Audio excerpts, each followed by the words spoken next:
Hello, everybody, and welcome to a special brief edition of Murphy's Market Minute, which it really isn't.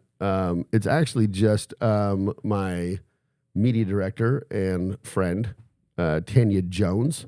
Hi, everybody. And we just thought we'd send out a video talking about one of our passion projects that we've been working on now for over a year. Yeah, we have. Pulled it out of nothing. Yep. That's Backseat Ballers. Nope. Yeah, Is it? Backseat Ballers. Well, yeah, Today, we're not really talking about Backseat Ballers so much as we're talking about the foundation that Backseat Ballers supports, right? What made us decide we wanted to have a nonprofit that we funneled money to? You remember? Well, do you really want to know the truth about my story of how I remember you asking me to start producing this show? Yeah. Do you? Okay. As long as it doesn't lose me clients. My cell phone rang at 7:30 in the morning, and I looked like I had just pulled out of bed because I did, and I see your name on my FaceTime. I was like, is he really FaceTiming me at 7:30 in the morning? It sounds like something I do. Yeah, and at that point, we kind of knew each other, but not really. ton, right? So I was like, oh, okay, I'll answer. And there you were, smoking a cigar, and I think you were probably wearing your purple Russian robe. lobster robe. Yep, you were. I think you were in California at that point, and I was like, "Hi, Elliot," and you were like, "Got an idea."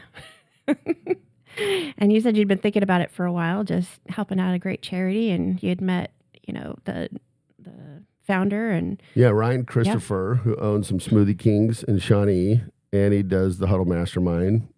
Introduced me to Elijah. Yeah, Elijah's the founder of the IAM Foundation. Right. Yeah. And you said, so, this is my idea. We just kind of need to run with it and put it in place as time goes on. And we had done a national TV show together and kind of started the idea of Backseat Ballers. Yeah. And so real quick, so I don't know. So 10 years ago, Uber was hemorrhaging about $1.25 billion. There was an article I read in the Wall Street Journal that claimed that the average Uber driver was making $2 an hour or less. And I thought, well, that can't be a viable business. Why do they have billions upon billions backing them if you can't actually make money doing the job, right? Right. So it was in my early days of being a financial advisor. So I actually signed up to drive Uber. And I drove Uber 3 weekends. I did it a Thursday, Friday, Saturday, and Sunday. And I would do it after work. And I only had one car, and that was my Jaguar XJL. And because I was new to driving Uber, you're not allowed to do anything other than Uber X for like 30 days or so many rides. And so Uber X is the lowest fare. And anybody that's ever driven Uber, usually on Uber X, you're getting a pretty rough ride. Yeah. Okay. And cramming your big luggage into the back seat. So for this 3 weeks or 3 weekends that I drove Uber, I'm picking people up in my Jag, and it was a blast. It was one of the most fun jobs I've ever done, just because I like talking to You're people. a talker. You can get anything out of anybody. Well, and so we had a lot of really cool conversations over money and finance. And so that led me to have this idea of having a show where I would, it was like a cross between Cash Cab, Comedians in Cars, and Extreme Home Makeover. And I wanted to be able to, do Uber rides, pick people up. You'd have like the first segment of the show just be clips of conversations with people getting in and out of the car and the conversations we had. But one of those people would be the star of the episode. The segment 2 would be focused on that person. It'd be interviews with their friends, their family, coworkers, and stuff like that, and what their need was that we needed to fill for them. And then the last segment of the show would be the grand reveal, right? And so we actually filmed a pilot. So along the way, I met Rob Riggle, who's everybody knows Kansas City boy. I pitched this idea to him. I met a girl named Jessica Carroll, who's a former E! Entertainment red carpet interviewer. And so I felt like things were coming together for me to be able to do this. Right.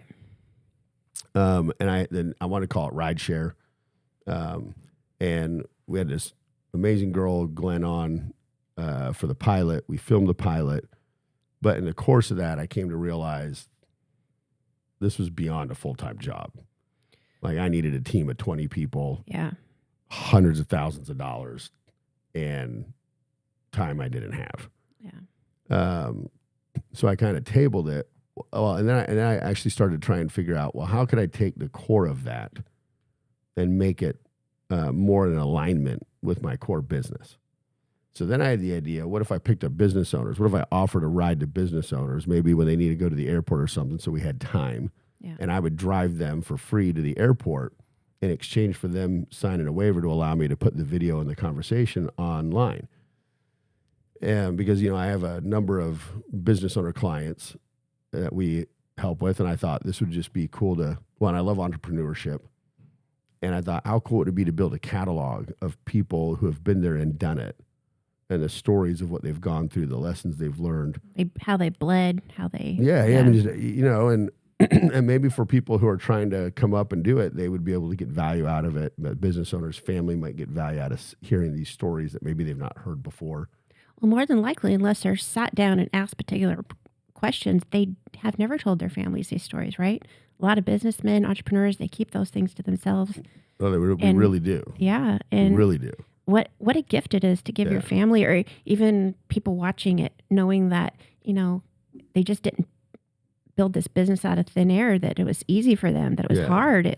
They bled, they hurt. Yeah. There's a psychologist in the 70s that talked about how when we grew up and it was a family business, like the cheesemaker, the bread maker, the farmer, the rancher, the family and the kids were much more connected to what the father did to provide. Yeah. And that when we got industrialized, the dad now goes to this magic box somewhere. Right. And you never see him in action. The kids have no idea what he actually does and how he actually does it in order to provide. There's this disconnect between that, right? And then obviously today now it's both parents that are going to do that, right? And so maybe there's even a disconnect between them as to what each one of them goes through. But so I just thought there's a lot of ways in which it would be cool. And so I think we couldn't get anything close to rideshare. So we came up with Backseat Ballers. Backseat Ballers. And in truth, that's exactly what they are. They're riding in the back of your Jag, but they're the ballers of the And I also didn't really want to go any like big names. Like I know a lot of podcasts, the bigger the name, the obviously that helps with your reach. But I really just wanted, excuse me, the next door guy or gal who has their own business, right? And actually, I think we have a great one I haven't even told you about. She owns a flower shop in Olathe that we need to try and get on. She's out of town at the moment. But, I just wanted to be the person that lives next door to you. Yeah. Well, we've had guests from, a broker real estate agent to a guy that went from driving pizzas around to owning his own franchise. I know next month we're filming with the world champion walleye fisherman. Yeah. Yeah, and so I didn't necessarily want like that high a level of people, but we're actually getting those kind of people on. And so I'm okay with maybe like 20% of the guests being like that, but I really want the majority to be local people that just live in everybody's neighborhood. Everybody knows, right? Fathers and yeah. And so we didn't want mothers. So I don't know how we had the idea to. We don't charge the business owners anything for it, and we incur the cost of the filming, the editing, packaging it all together for them for their socials and the YouTube and all that. But I wanted there to be some cost. Yeah. Right. I firmly believe in a cost being associated with things. And I don't know where the idea came to. So I know Ryan Christopher, the Smoothie King operator, he connected me to Elijah and the IAM Foundation. And so we just had this idea, let's put a $1,000 cost to it. And have the business owner make this donation to the IAM Foundation. It's tax deductible. Well, it's a tax deductible cost. They're supporting a great cause. Right. And then what really kind of is neat about it is because the IAM Foundation, one of the main pathways they focus on is entrepreneurship and mentorship from business owners to these kids. It really is just the perfect thing because it's a business owner. We connect with the IAM Foundation. So we even brought, who's Screenland Theater? Butch Rigby. Butch Rigby, the founder of Screenland Theater, and he owns Disney's original film studio here in Kansas City, which I didn't even know Disney was from Kansas City. Mm-hmm. And so what was cool about him is not only did we do his episode, but he also came out, spoke to the kids. And there's some opportunity for those kids to get to go to the Disney studio and learn things about animation and film and all that. And so it's just been really neat to work with these kids and pull these kids out of these environments where I think, their options that they're presented are limited. Well, we brought them into the podcast room, and they kind of told us their story one at a time. Yeah. And hearing their stories, they come from some pretty rough situations. But when Elijah started helping them out, I mean, they were all so grateful. Majority of them were super grateful for even being in his program that kind of brought them out of their darkest moments. And those kids are bright. Yeah. They've got big ideas, big hopes, Yep. big dreams. They just need an entrepreneur or a businessman, businesswoman to They tell need them, hey, they access. can. Yeah. And I think they sure need can. access, right? Yeah. They always say that your network is your net worth and that you're going to be the 5 closest people to you. Right. Well, who do they have to be in those roles, right? Quite often, it's just due to the environment and where they're from, there's just not a lot of people that fill those roles around to be able to pull them out of that and put them into the environment where they can develop that network. Right. I think it's pretty important. 120 of the kids are in the foster program. Yeah, they are. Which is just unimaginable for somebody like me to even know what that's like. And so, we did we had them here for the whole day. We didn't just do the podcast studio, right? We did we broke them into 2 groups. We taught them about Like taxes, a Shark Tank sort of situation. money, while half built they did the Shark Tank and they built their business. That was one of my most fun days ever. We had about 40, 50 of them out to my house for an end of the pool summer party, pool party. That was pretty awesome. Yeah. And that was kind of neat because it was like there's some really cool conversations with the kids because they're just seeing me at 49, right? And so they wanted to have a conversation, like they instigated the conversation about how do you get here, Yeah. right? And that was fun because I asked them. Basically, the point is I've been arrested more than any of them. And we talked about the struggles that I had as a kid, right? Yeah. Being arrested, thrown out of high school, struggling with school, not going to college. Yeah. And I think that connected them Yeah. to me in a way because they're like, hey, wait a minute, right? Like it's not just the people we know that go through this, right? Yeah. I know we filmed the episode with them of American Dream on CNBC. Yeah, that went on CNBC. Yeah. And you connected one of their their kids that love football to Mike Rivera. Yeah, KU Hall of Famer, tight end, played for the New England Patriots, Tennessee Bears. Titans. Yeah. And the look on his face was like, no way, I'm not standing here talking to this guy. And just watching the connection between the two of them was pretty great. So. Yeah. So it's so we just wanted to kind of make a video just kind of talking about this, sharing it with you. We're going to include a link to the Backseat Ballers YouTube channel. Please like and subscribe. Keep us going. Tell your friends. Yeah. But hopefully you find the content interesting, right? Yeah. We're always working to make the interviews better and more edutainment. Is that a term? Educational entertainment? Edutainment. I don't know We'll how use entertaining it is. Well, I want it to be interesting to where you watch. Yeah. Some of them are a little long. I always just go to settings on YouTube and I increase it to 1.5 or 1.75. I can't handle people talking in regular speed. Well, and the nice thing is you can kind of listen to it as a podcast too. Put it in your ear and walk off. You don't really have to watch it. Yeah. I mean, it's nice too. But kind of a side note, can you tell us how you ended up with the Jag again?